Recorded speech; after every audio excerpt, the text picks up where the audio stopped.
Objeto chama a atenção em avenida movimentada de Franca. Bullying ainda é motivo de preocupação em escolas. Cresce o número de leitores no Brasil, mas o número ainda está longe do ideal. Está no ar o Repórter Unifran, produzido pelos alunos do curso de jornalismo.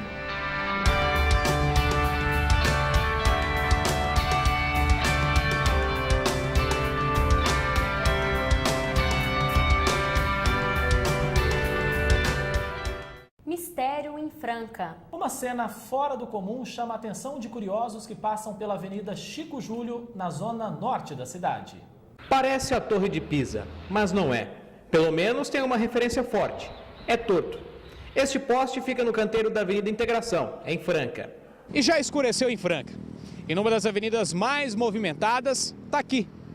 Um poste torto, bem em frente ao Parque de Exposições Fernando Costa, um dos cartões postais da cidade. Mas me fala uma coisa, um poste que iria servir para iluminar durante a noite, está aqui, iluminando, mas está torto. Será que isso é certo? Será que isso é errado? O que será que o pessoal pensa sobre isso? Vamos andar aqui agora e descobrir quais são os mitos, né, desse poste estar assim, se ele sempre foi assim, se ele nunca foi. Vamos entrevistar o pessoal, vamos lá? Você já viu um poste torto assim? Ah, tem muitos, né? Mas você já viu aqui? Você acha que vai durar mais quanto tempo isso aí? Ah, dependendo o vento que der, né? Às vezes não dura muito tempo, não. Todos os dias a gente caminha. E esse poste faz muito tempo que ele está torto. Bem tortinho e precisa de arrumar, dar uma arrumadinha. Aliás, muita coisa precisa dar uma arrumadinha, né? Não só o poste. Sempre andando por aqui, nunca passou pela sua cabeça, o que pode ter feito o poste ficar assim? Eu não imagino, mas que tá feito, tá. Será que é um carro que bateu aí, deu uma entortadinha ou não? O que é, será? Tem a autoescola, tem o carnaval, né? Aí vai indo. E você não fica com medo de passar aqui, às vezes, esse poste cair? A gente fica, né? Mas temos que passar. Eu acho que não cai não chega a cair não, né? Tá bem preso, não cai não. Mas se fosse só... torto. Se fosse só ele, né? Porque tem vários. Tem vários. A região é frequentada por alunos que treinam para aprender a dirigir. Será que foi algum barbeiro? Os postes sempre foi assim, né? De vez em quando, uma vez por ano, custa vindo a manutenção, mas direto queima as luzes aí, ó. Aqui lá na frente também, onde que nós dá aula, lá tá queimado. Isso aí é até ruim pros alunos, é um perigo aí, ó. Aluno cair aí à noite aí, ó. Mal iluminado. Iluminação, mal iluminado. Não tem medo desse poste cair, não? Te garanto que eu não tinha prestado atenção nesse poste. O pessoal aqui sempre vive falando, às vezes é carro alegórico que passa aqui no carnaval e tal, ou algum aluno desatento que bateu no poste, foi você não, né? Não, fui eu mesmo. Alunos dessa academia também fazem exercícios físicos próximos aos postes. Será que foi algum deles que entortou durante alguma atividade física? Vai saber, né? Às vezes o cara é muito forte, né? Pode ser. Geralmente o pessoal, eu acredito que seja na hora de estacionar os carros aí, o pessoal não percebe, né? Pode ver que aquele lá tá até estranho, porque ele tá na parte de cima, né? Alguém deve ter puxado lá em cima, né? Pelo jeito, a maioria coloca a culpa nas confusões que acontecem aqui nos dias de shows. Outros acreditam ser os carros do desfile de carnaval, que também passam pela avenida. Tá vendo o poste que continua torto aqui? A gente não sabe então se foi o pessoal da ginástica, né, da academia, se foi o pessoal ali da autoescola, se foi o pessoal que faz caminhada, ou quem estaciona para vir em show, ou até mesmo quem passa por aqui, ó, na passarela para sambar no carnaval. A gente só sabe que assim não pode ficar. Então vamos ver aí com o pessoal da prefeitura ou até os responsáveis, né? Por que o poste está assim e se vai continuar assim ou se vai ter alguma melhoria, se vai arrumar ou se não vai arrumar. Bom, então é assim, a gente se despede e eu volto com vocês aí no estúdio. Será que o jovem de hoje se interessa por política? O assunto gera polêmica e divide opiniões. Acompanhe na matéria. Samara votou pela primeira vez nas eleições deste ano. Com apenas 17 anos, não abriu mão do direito do voto, mesmo não sendo obrigatório. Acho que é muito importante a gente estar votando, independente da idade, não sendo obrigatório, porque é um país, é uma nação que está nas nossas mãos. E a gente tendo essa oportunidade de estar podendo escolher, né, o que a gente acha que é melhor para o nosso país, que pode ser uma mudança. Então, eu acho que é muito importante a gente estar exercendo esse ato de cidadania, independente de ser obrigatório ou não. Não é de hoje que vemos os jovens envolvidos na política. Em um passado distante, tivemos o regime militar, mas não podemos esquecer de 2013, ano passado, onde a maioria do povo que estavam nas manifestações são estes jovens que cito aqui. Para este especialista, mestre em história, os jovens de hoje não estão se interessando mais por política. A justificativa são os resultados das eleições. O interesse comum, igual sempre houve, de uma parcela pequena da população jovem. Isso daí é nítido quando você pega os jovens entre 16 e 18 anos que tiram o título de eleitor e votam. É um número inexpressivo, né, perto do total de jovens que nós temos no nosso país. No jovem, às vezes, ele se preocupa com outras questões ligadas à política, mas com a política em si, eu acho que se preocupa muito pouco.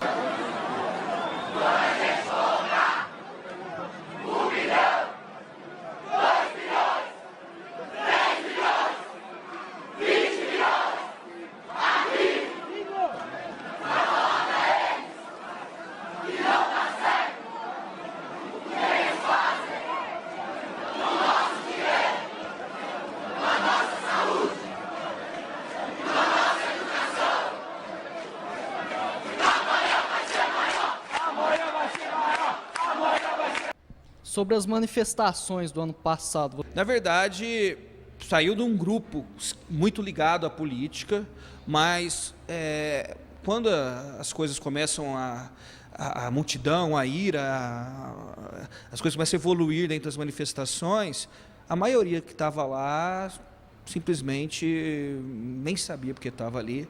E a prova disso foi essas eleições, onde novamente tudo voltou a ficar como sempre foi, né? Com a polarização entre PT e PSDB, porque se o jovem realmente, que foi à rua em junho do ano passado, se esse jovem realmente tivesse interesse em mudança, as eleições talvez não tomariam o rumo que tomou, né?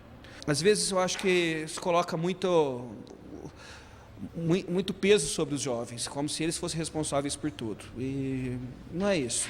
Os jovens, às vezes, eles podem ter mais mobilidade, podem ter mais ingenuidade, isso faz com que eles tenham uma certa ação, mas só os jovens não vão resolver o problema do nosso país.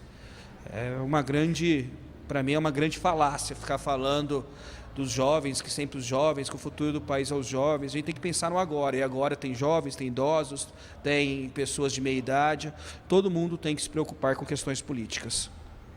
Já esses dois amigos não pouparam o debate, mas André explica que mesmo com posições partidárias contrárias, é preciso discutir, mas sempre respeitando o outro. Esse posicionamento diferente interfere na amizade de vocês?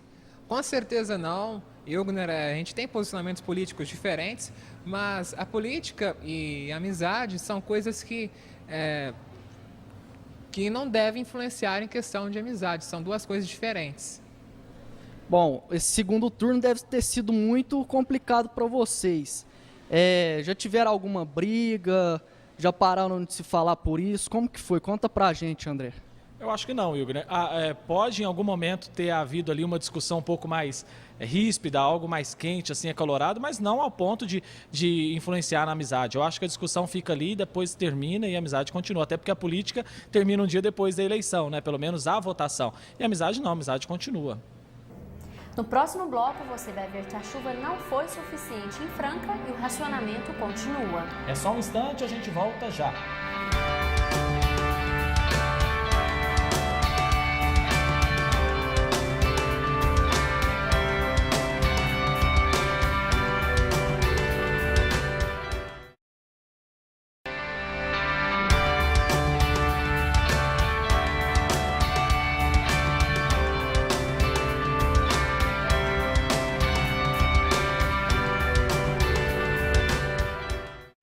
Dado preocupante, 3 em cada 10 estudantes já sofreram bullying no Brasil. O repórter Daniel Sena ouviu histórias de quem já sofreu de perto este drama. Muitos não sabem o que é bullying. Este nome é dado às agressões físicas e psicológicas feitas contra uma pessoa. É um problema que pode deixar sequela na vida das vítimas. Será que estamos preparados para isso? Thales foi testemunha de práticas como esta. onde as diferenças de personalidade não foram aceitas pelos colegas. Pessoas, os alunos mais tímidos, que tinham alguma personalidade mais, vamos dizer, afeminada, os moleques eles pesavam muito nisso e, sim, havia um certo preconceito sobre a pessoa. E eles começavam a pôr apelido, às vezes começavam a tirar sarro da cara do garoto. E infelizmente isso acontece até hoje, até em escolas superiores. Não pode ter uma certa zoação ou humilhação, mas não tem aquele certo respeito, né? É uma exclusão. A pessoa exclui o outro por uma suposição imaginária de que o outro é muito diferente dela, então ela não dá conta de aceitar esse outro. E a nossa sociedade realmente não está preparada para isso, de fazer algum contorno sobre isso, porque atualmente a sociedade está muito presa nessa relação imaginária. E muitos poucos realmente valorizam aquilo que o outro tem de essência. Então, eu acredito que nós temos que fazer muito trabalho nas escolas, nos grupos, né, onde circulam mais pessoas. Muita gente não dá bola, mas o problema é recorrente. De acordo com dados do IBGE, Instituto Brasileiro de Geografia e Estatística de 2011, 3 em cada 10 estudantes já sofreram bullying no Brasil. Wilson é pai de uma adolescente. Pensando em dar uma melhor condição de ensino, ele mudou a jovem de escola, mas o resultado não foi o esperado. Ela foi excluída e perseguida pelos colegas. Há algum tempo atrás mudei minha filha de escola, porque acreditava que a outra escola seria melhor. E ao chegar lá, havia um grupo formado, o pessoal já tinha uma interação entre eles e ela não conseguiu se adaptar. E ela acabou sendo excluída e até mesmo perseguida dentro da sala de aula. Passavam perto dela, esbarravam, roubavam material didático, chegou até ser roubado até um livro dela. E a gente foi obrigado a ir até a diretora e reclamar, né? Tive que tirar ela da escola e voltar ela para a escola anterior, porque lá, infelizmente, não foi possível ela estudar. Letícia, estudante de psicologia, também acompanhou um caso parecido. Um garoto que, por causa do peso, foi alvo de brincadeiras de mau gosto e teve sua autoestima abalada. Tipo, dificuldade na escola, de aprendizagem, chamava ele de burro, de elefante, isso atingia ele, então ele não conseguia fazer nada nas matérias, complicou muito ele no estudo. Eu acho que seria mais isso. Ele não saía na rua, tinha medo de sair na rua, então tudo isso fazia com que ele ficasse com medo de aparecer na rua, de sair, de conviver com as pessoas, por medo das pessoas chamarem ele de gordo novamente. Segundo a psicóloga, a melhor maneira para solucionar o problema ainda é a educação. O trabalho de educação base é muito importante, né? Trabalhar nas escolas, nas famílias, sobre a aceitação das diferenças. Porque cada vez mais a nossa sociedade tem apresentado muitas diferenças por causa da própria cultura que cada pessoa tem, né? Que está inserido naquele grupo social. Ela até chegou, mas não resolveu o problema. A falta de chuva ainda preocupa moradores de Franca e região. Ela chegou, devagar e sutil, mas deu o ar da graça. Dona Valdirene sentiu na pele a falta de água dos últimos meses e torcia para que a chuva logo viesse. De água é muito difícil, porque a gente tem que economizar, você tem que aproveitar toda a água, aproveitar a água do chuveiro, a água de máquina, pôr pouca água no balde para limpar uma casa. A água de beber, a gente separava, pegava nas garrafas, punha na geladeira. Dona Valdirene procura economizar o que pode para não faltar. Ela se preocupa com o futuro e faz o que pode para preservar esse bem tão precioso. Foram pelo menos 3 meses sem uma gota de água que pudesse amenizar o calor que fazia aqui em Franca. Com todo esse tempo sem chuva, os pontos de captação secaram e a Sabesp foi obrigada a aplicar racionamentos e multas para aqueles que não economizassem. Por muito tempo, as torneiras ficaram sem água. Com as chuvas das últimas semanas, essa aflição chegou ao fim. Mas para a dona Sueli não foi nada fácil, algo que ela não quer passar novamente. Economizo, né? A gente economiza o que pode. Lava roupa, aproveitar para lavar. Dona Sueli diz que ainda tem medo de ficar sem água. Por isso, continua economizando. E veja a seguir, a 7ª Arte invade a universidade em um projeto que estimula o debate e a participação dos alunos. Não saia daí, a gente volta já.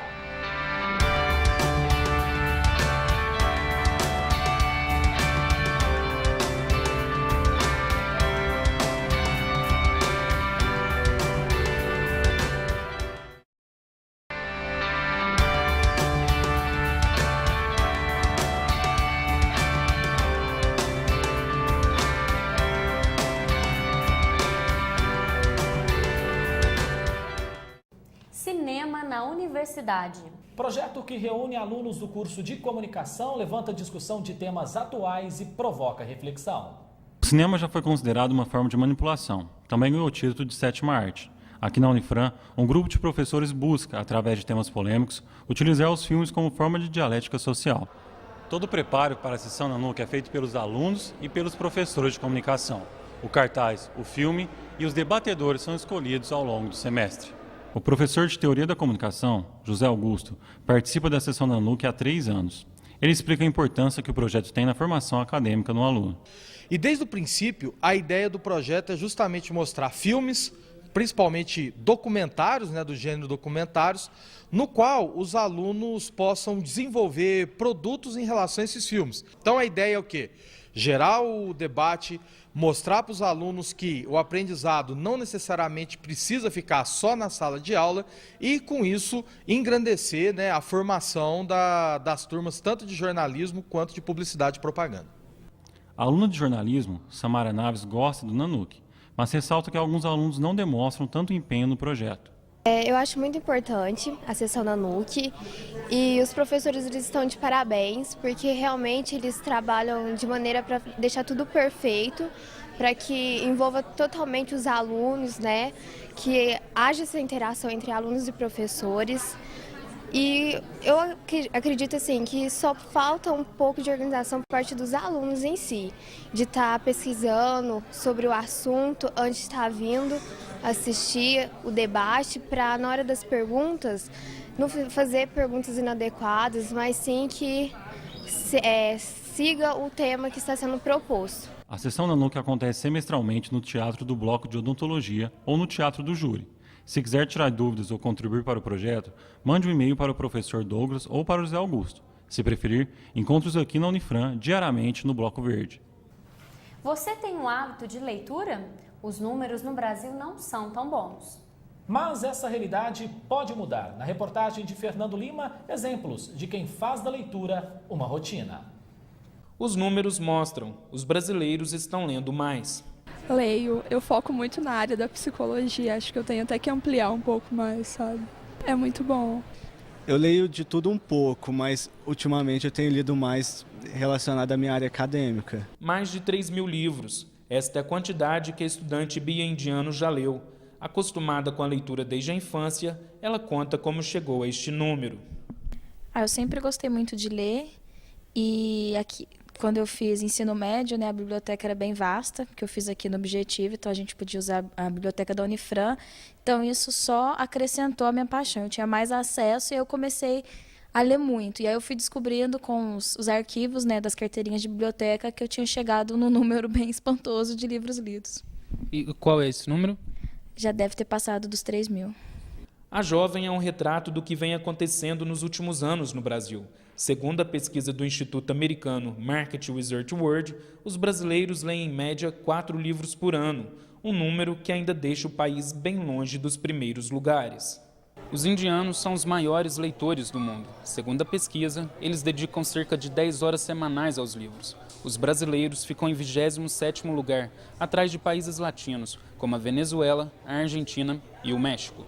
Colocar o Brasil em uma melhor posição não é tarefa fácil, um longo caminho que deve-se começar em casa. Esta professora que dá aulas em escola pública explica as dificuldades que enfrenta. As redes sociais, o Twitter, o Face, são os maiores adversários que nós temos.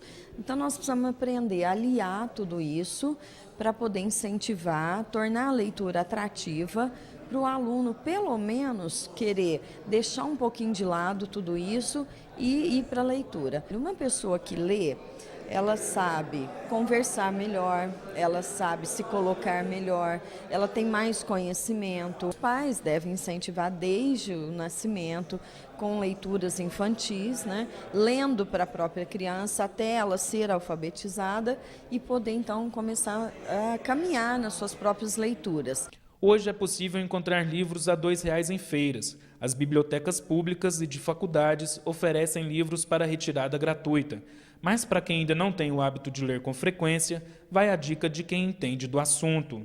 Eu recomendo, eu acho que para a pessoa, qualquer coisa na vida dela, ela precisa de conteúdo. Então, a leitura é a base. Então, não basta só você ler só ficção, só romance. É legal você começar com a paixão. E a paixão faz você acabar lendo de tudo. Então, você lê depois teoria científica, livro da faculdade. É muito legal. Depois que você pega a paixão, é fácil. O Repórter Unifran de hoje fica por aqui. Obrigado pela sua audiência e até a próxima edição.